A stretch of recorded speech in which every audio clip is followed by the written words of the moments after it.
So, because people often say that they feel like something's missing. And is there actually something missing in their lives, or is there actually something else going on? Well, both. You know, we live in a world of relatives. We don't live in a world necessarily of absolutes. And so if something is missing, then there is something else going on, because it's only relative to something. So, you know, missing something is relative to what? And so if something else is going on, so relative to what?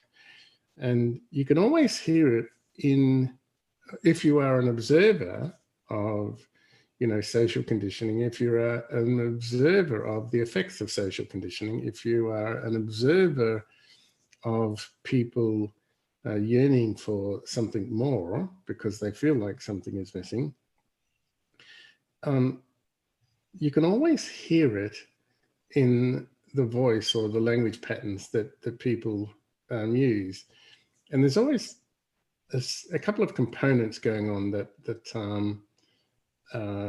sort of reasonably unmistakable. And the first part of what you can hear in somebody's language pattern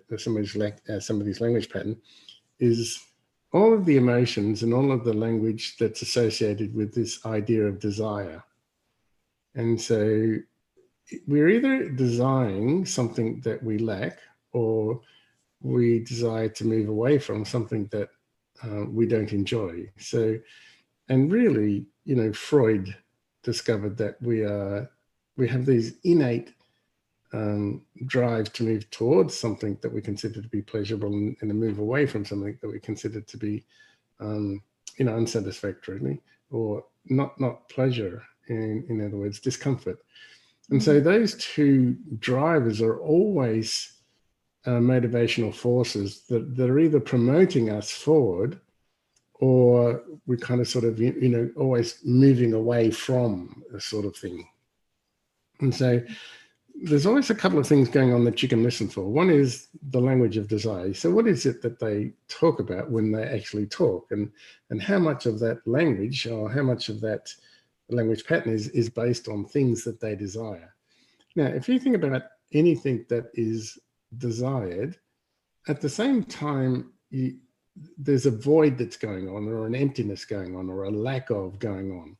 And that's what desire is. Desire is to, you know, get something into that experience so that I can feel something that I'm not exactly feeling now. And then so that's the second part of it, is desire always talks about something that they're not experiencing, or something that they would wish to experience. And so I call that the void. Yeah. And then there's the language structure that connects those two things. And I just call that the story.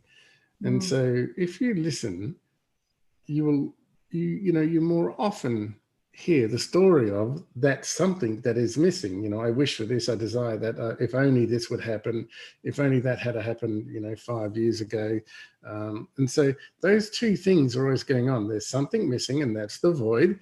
And there's the desire. So I would like to fill that void with something that, you know, I feel, you know, is so much more in tune with, you know, my personal wants and needs and ambitions, and to move away from what has been, you know, the socialized roles that I have learned to play, such as, you know, things that are not exactly that satisfying anymore, or I want to move on from that part of my life because there's so much more to enjoy.